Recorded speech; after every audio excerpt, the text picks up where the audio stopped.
بسم اللہ الرحمن الرحیم۔ السلام علیکم۔ محراب میں لاش اور قاتل کی تلاش۔ حضرت علی رضی اللہ عنہ کی قوت فیصلہ کا ایک دلچسپ اور شاہکار واقعہ ہے۔ ایک روز کا واقعہ ہے کہ خلیفہ ثانی امیر المومنین سیدنا عمر فاروق اعظم رضی اللہ عنہ حسب معمول مسجد میں نماز پڑھانے تشریف لائے۔ کیا دیکھتے ہیں کہ کوئی شخص عین محراب عبادت میں پڑا سو رہا ہے۔ آپ نے اپنے غلام سے کہا کہ اس کو اٹھاؤ۔ غلام جب قریب گیا اس نے دیکھا کہ یہ شخص زنانہ لباس میں ملبوس ہے۔ اس نے خواتین جیسا لباس پہنا ہوا تھا۔ تو سمجھا کہ انصار میں سے کوئی عورت ہے۔ اب جب اس نے بلایا تو انکشاف یہ ہوا کہ یہ عورت نہیں، ایک مرد کی لاش ہے جس کے ہاتھوں میں مہندی لگی ہوئی ہے اور اس نے خواتین جیسے کپڑے پہنے ہوئے ہیں اور اس کا گلا کٹا ہوا ہے۔ سیدنا عمر رضی اللہ عنہ نے اس کو ایک گوشہ میں رکھوا دیا۔ بعد نماز حضرت علی رضی اللہ عنہ سے پوچھا، آپ اس لاش کے بارے میں کیا فرماتے ہیں؟ حضرت علی رضی اللہ عنہ نے ارشاد فرمایا، اس کو دفن کر دو اور تھوڑا انتظار کرو تو کچھ دنوں کے بعد اسی جگہ ایک بچہ بھی پاؤ گے۔ حضرت عمر رضی اللہ عنہ نے پوچھا، یہ آپ کیسے کہہ رہے ہیں؟ فرمایا، میرے حبیب برادر محمد مصطفیٰ صلی اللہ علیہ وآلہ وسلم نے مجھ کو خبر دی ہے۔ چنانچہ جب 9 مہینے کا عرصہ گزرا اور حضرت عمر رضی اللہ عنہ نماز صبح کے لیے مسجد میں داخل ہوئے تو بچے کے رونے کی آواز کان میں آئی، جس کو سنتے ہی حضرت عمر رضی اللہ عنہ کی زبان سے نکلا، صدق اللہ و رسولہ و ابن ام رسولی۔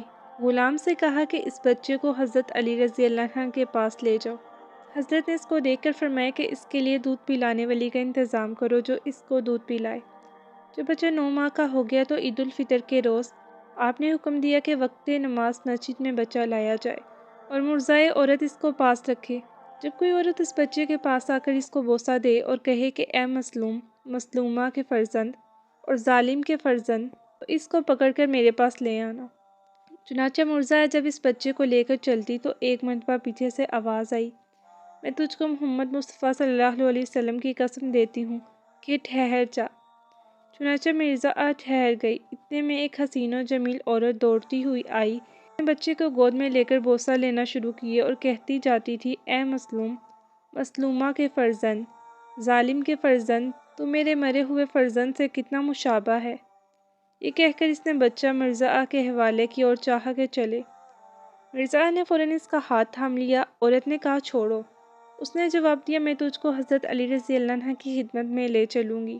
یہ سنتے ہی وہ عورت لرزنے لگی اور اس کی منت خوشامد کرنے لگی۔ اس نے کہا، اگر حضرت علی رضی اللہ عنہ کے پاس مجھے لے گئی تو لوگوں کے سامنے میری رسوائی ہوگی جس کو میں حشر تک معاف نہ کروں گی۔ بہتر یہ ہے کہ میرے ساتھ مکان پر چلو، میں وہاں تمہیں 2 یمنی چادریں خلعت فاخرہ اور 300 درہم انعام میں دوں گی۔ چنانچہ وہ اس عورت کے کہنے میں آ گئی اور اس کے ساتھ مکان پر چلی گئی۔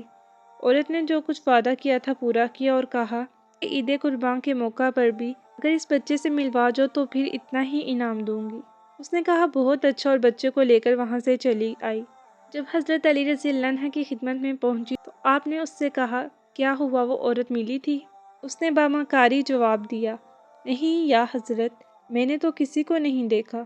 یہ سن کر حضرت علی رضی اللہ عنہ نے ارشاد فرمایا، اس صاحب قبر کی قسم تو جھوٹی ہے۔ عورت آئی، اس نے بچے کو تجھ سے لیا، روئی اور اس کو بوسہ دیا۔ پھر جب تو نے میرے پاس لانے کی دھمکی دی تو اس نے تجھے رشوت دی ہے اور آئندہ کے لیے بھی ایسے ہی رشوت دینے کا وعدہ کیا ہے۔ یہ سن کر عورت ڈر گئی، بولی، اے علی رضی اللہ عنہ، کہ آپ غیب کی باتیں بھی جانتے ہیں؟ فرمایا، غیب تو صرف اللہ ہی جانتا ہے، لیکن یہ سب باتیں مجھے پیارے نبی حضرت محمد صلی اللہ علیہ وآلہ وسلم نے بتلا دی ہیں۔ مرضعہ بولی، اچھا، اب میں سچ سچ بتلائے دیتی ہوں۔ پھر اس نے پورا واقعہ بیان کیا اور کہا کہ میں اس کا مکان جانتی ہوں، اگر فرمائے تو اس کو بھی حاضر کروں۔ آپ رضی اللہ عنہ نے فرمایا، یہ عمل پہلے کام سے بھی بدتر ہے۔ جب تو نے اس کو آئندہ عید قربان تک مہلت دی ہے تو اب عید الاضحیٰ تک اس کا انتظار کر۔ عورت نے کہا، بہت اچھا۔ اس کے بعد جب عید قربان کا روز ہوا تو حضرت نے پھر اس مرضعہ کو حکم دیا اور وہ بچہ لے کر مسجد میں حاضر ہوئی۔ بچے کی ماں بھی حسب قرارداد آ گئی اور بچے کو پیار وغیرہ کرنے کے بعد اس نے مرضعہ سے کہا، اب میرے ساتھ مکان پر چلو تو اتنا ہی انعام پھر دوں۔ مرضعہ بولی، اب یہ ہرگز نہیں ہو سکتا کیونکہ حضرت علی رضی اللہ عنہ کو سب کچھ معلوم ہو گیا ہے۔ اب تو میں تم کو ان کی خدمت میں ہی لے چلوں گی۔ کہہ کر اس نے عورت کی چادر پکڑ لی اور عورت نے ایک آسمان کی طرف دیکھ کر بری اور پھر اس کے ساتھ چلنے لگی۔ جب حضرت کے سامنے آئی تو آپ نے اسے خطاب کیا کہ یا تو اپنا واقعہ بیان کرے گی یا میں بیان کروں۔ اس نے کہا نہیں یا حضرت، میں خود اپنا واقعہ بیان کیے دیتی ہوں۔ یہ کہہ کر وہ اس طرح گویا ہوئی، میں ایک انصاری کی بیٹی ہوں، میرے باپ کا نام عامر بن سعد خزرجی تھا جو رسول اللہ صلی اللہ علیہ وسلم کی حمر کعبی میں شہید ہوا، اور میری ماں بھی ایام خلافت ابو بکر صدیق رضی اللہ عنہ میں اللہ کو پیاری ہو گئی۔ اس طرح میں بالکل تنہا باقی رہ گئی اور اپنی ہم جولیوں اور سہیلیوں کے ساتھ کھیل کود کر بڑی ہوئی۔ ایک روز کا واقعہ ہے کہ میں کچھ لڑکیوں کے ساتھ کھیل کود کر رہی تھی کہ ایک بڑھیا ایک ہاتھ میں مالا جپتی دوسرے ہاتھ سے لٹھیاں کھٹکھٹاتی میرے سامنے آئی اور اس نے مجھ سے سوال کیا، تمہارا کیا نام ہے؟ جمیلہ، میں نے جواب دیا۔ باپ کا نام؟ عامر انصاری۔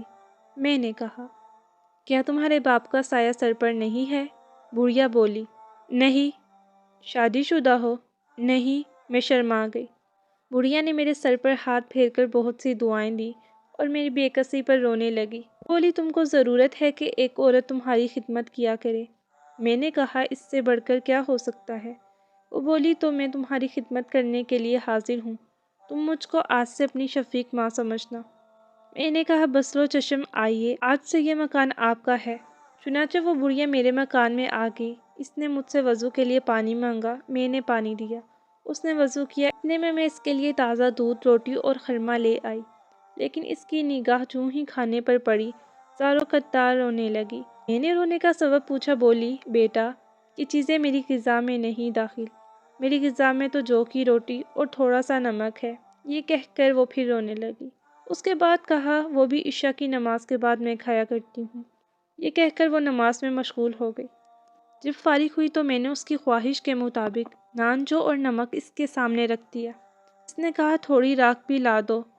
مجھے اس سوال پر تعجب ہوا، لیکن چونکہ اس کے زہد کی ہیبت میرے دل پر بیٹھی ہوئی تھی، اس لیے بغیر کچھ سوال جواب کیے میں نے اس کے آگے پیش کر دی۔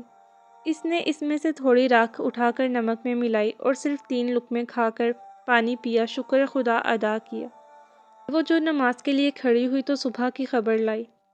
اب تو میرے دل پر اس کی عبادت کا بڑا سکہ بیٹھ گیا۔ وہاں کو میں اس کی سلام کی غرض سے حاضر ہوئی تو بے اختیار میں نے اس کا سر چوم لیا اور عرض کی کہ آپ میری مغفرت کے لیے دعا کریں، کیونکہ آپ کی دعا ہرگز رد نہیں ہوگی۔ تھوڑے عرصے کے بعد اس نے مجھ سے کہا کہ بیٹا، تم ایک حسین و جمیل لڑکی ہو، اگر میں باہر چلی گئی تو میں تمہارا پیچھے سے تنہا رہنا پسند نہیں کرتی کہ تمہارے پاس ایک کنیز بھی ضرور ہونی چاہیے۔ ایک لڑکی ہے جو میری طرح بڑی عاملہ پارسا ہے اور عمر میں تجھ سے بڑی ہے، اگر تو کہے تو میں اس کو تیری خدمت کے لیے یہاں لے آؤں۔ میں نے جواب دیا، عین مناسب ہے، آپ ضرورت لے آئیں۔ یہ سن کر وہ چلی گئی، لیکن تھوڑی دیر کے بعد تنہا واپس آئی۔ میں نے پوچھا، کہاں ہے میری بہن؟ بولی، وہ آنے پر تیار نہیں ہوتی، کہتی ہے تمہارے مکان میں انصار و مہاجرین کی لڑکیاں بری رہتی ہیں، جس کی وجہ سے میری عبادت میں خلل پڑے گا۔ میں نے جواب دیا، میں وعدہ کرتی ہوں کہ ایک لڑکی کو مکان میں نہیں آنے دوں گی اور بالکل تخلیہ رہے گی تاکہ وہ اطمینان سے عبادت کر سکے۔ آپ ابھی جائیں اور جس طرح ممکن ہو ان کو اپنے ساتھ لے کر آئیں۔ یہ سن کر بڑھیا چلی گئی۔ اس کے بعد جو واپس آئی اس کے ساتھ ایک دراز قامت عورت برقع پہنے ہوئے مکان میں داخل ہوئی اور کمرے کے دروازے پر آن کھڑی ہوئی۔ میں نے پوچھا، اندر کیوں نہیں آتی؟ بڑھیا بولی، یہ تم کو دیکھ کر بہت خوش ہوئی اور اپنی خوشی پر قابو پا لے تو اندر آئیں۔ یہ سن کر دروازے کی طرف دوڑی تاکہ دروازہ بند کر دوں اور غیر عورت اندر نہ آ سکے۔ واپس آ کر میں اس مرعوبہ لڑکی سے لپٹ گئی اور میں نے کہا، بہن، اب تو نقاب اٹھاؤ تاکہ میں تمہیں دیکھ سکوں۔ لیکن جس وقت اس نے اپنے چہرے سے نقاب بلند کی تو قریب تھا کہ میں غش کھا کر گر پڑوں، کیونکہ میں نے دیکھا کہ بجائے کسی عورت کے میرے سامنے ایک لمبا ترنگا گہنی داڑھی والا جوان کھڑا تھا، جس کے ہاتھ پیروں میں مہندی لگی ہوئی تھی اور عورتوں کا روپ دھارے ہوئے تھا۔ میں نے بڑی مشکل سے اپنا اوسان بجا رکھتے ہوئے کہا، یہ کیا حرکت ہے؟ اب بھی خیریت اسی میں ہے کہ جدھر سے آئے ہو واپس چلے جاؤ، ورنہ خلیفہ عمر رضی اللہ عنہ کو پتہ چلے گا تو تمہاری کھال تک ادھر جائے گی۔ یہ کہہ کر میں آہستہ آہستہ پیچھے ہٹی تاکہ اس کے شر سے خود کو بچا سکوں، مگر وہ میرے ارادے کو بام گیا اور اس نے دوڑ کر مجھے پکڑ لیا۔ تھوڑی دیر کے بعد میں زمین پر پڑی ہوئی اپنی عصمت کو رو رہی تھی۔ دوسری طرف وہ بدمستی میں پڑا ہوا تھا۔ میں نے دیکھا کہ اس کی کمر میں ایک خنجر آویزہ ہے۔ خنجر پر نگاہ پڑتے ہی میرے دل میں آتش انتقام بھڑک اٹھی۔ میں نے بغیر کسی سوچ بچار کے اس کا خنجر اس کی کمر سے نکال کر اس کے گلے میں پھیر دیا اور اس کو قتل کر چکنے کے بعد خدا کی بارگاہ میں عرض کی کہ اے پالنے والے، تو جانتا ہے کہ اس شخص نے مجھ پر ظلم کیا ہے اور کسی طرح مجھ کو لاچار پا کر میری بے عزتی کی ہے۔ اب تو ہی میری پردہ پوشی کرنے والا ہے۔ اس کے بعد جب رات آئی، میں نے اس کی لاش کسی نہ کسی طرح مسجد کے محراب میں ڈلوا دی۔ بعد میں مجھے پتہ چلا کہ میں اس ظالم کے ظلم کا شکار ہو چکی ہوں۔ جب 9 مہینے کے بعد بچہ پیدا ہوا، میں نے چاہا کہ اس کو بھی ختم کر دوں، مگر میں نے کہا یہ دوسری غلطی ہوگی، لہٰذا اس کو بھی میں نے محراب میں ڈال دیا۔ یہ ہے میرا قصہ اے حضرت۔ یہ سن کر حضرت عمر رضی اللہ عنہ بول اٹھے، میں گواہی دیتا ہوں کہ رسول اللہ صلی اللہ علیہ وسلم نے ارشاد فرمایا تھا کہ میں علم کا شہر ہوں اور حضرت علی رضی اللہ عنہ اس کا دروازہ۔ اس کے بعد انہوں نے فرمایا، اے ابو الحسن رضی اللہ عنہ، اس کا فیصلہ کیا ہو؟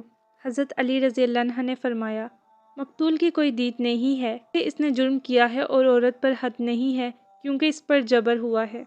اس کے بعد حضرت علی رضی اللہ عنہ نے اس عورت سے کہا کہ اگر تو اس بڑھیا کو لے آئے تو اس کو اس کی قرار واقعی سزا دی جائے۔ عورت نے جواب دیا، حضرت 3 روز کی مہلت دیجیے، کوشش کرتی ہوں، شاید وہ مل جائے۔ سن کر حضرت نے کہا کہ یہ بچہ اب اس کے حوالے کر دے۔ چنانچہ وہ بچے کو اپنے مکان پر لے گئی اور دوسرے روز اس بڑھیا کو ڈھونڈنے نکلی۔ چنانچہ راستے میں ہی اس کا بڑھیا سے سامنا ہو گیا۔ حضرت نے فوراً اس کو گرفتار کر لیا۔ اس بڑھیا نے خوب بھاگنا چاہا مگر عورت اس کو گھسیٹتی ہوئی حضرت علی رضی اللہ عنہ کے پاس لے آئی۔ حضرت علی رضی اللہ عنہ نے ارشاد فرمایا، اے دشمن خدا، کیا تو نہیں جانتی کہ میں علی رضی اللہ عنہ ابن ابی طالب ہوں اور میرے پاس گنجینہ علم رسول اللہ صلی اللہ علیہ وسلم ہے؟ تیری باتیں مجھ سے پوشیدہ نہیں، لہٰذا جو گزرا ہے سچ سچ بتلا دے۔ میں تو اس عورت کو پہچانتی نہیں کہ یہ کون ہے اور اس کا کیا قصور ہے۔ بڑھیا نے جواب دیا، قسم کھا لو گی؟ حضرت علی رضی اللہ عنہ نے پوچھا، جی ہاں۔ اچھا تو اپنا ہاتھ قبر رسول اللہ صلی اللہ علیہ وسلم پر رکھ کر قسم کھاؤ۔ بڑھیا جٹ آگے بڑھی اور قبر رسول اللہ صلی اللہ علیہ وسلم پر ہاتھ رکھ کر اس نے جو ہی قسم کھائی تو اس کا چہرہ توے کی طرح سیاہ ہو گیا۔ حضرت نے حکم دیا کہ آئینہ لایا جائے۔ جب آئینے میں اس نے اپنا منہ دیکھا تو بڑھیا چیخنے چلانے لگی۔ حضرت نے پھر دعا مانگی کہ یہ بڑھیا اپنی توبہ میں سچی ہو تو اس کا چہرہ سفید کر دے، مگر چہرے کی سیاہی دور نہ ہوئی۔ آپ نے کہا، تو نے کیسی توبہ کی کہ اللہ نے تجھ کو معاف نہیں کیا؟ یہ دیکھ کر حضرت عمر رضی اللہ عنہ نے حکم دیا کہ اس کو مدینے سے باہر لے جا کر رجم کر دیا جائے۔ یہ واقعہ شرح نہج البلاغہ میں ابن ابو الحدید نے نقل کیا ہے۔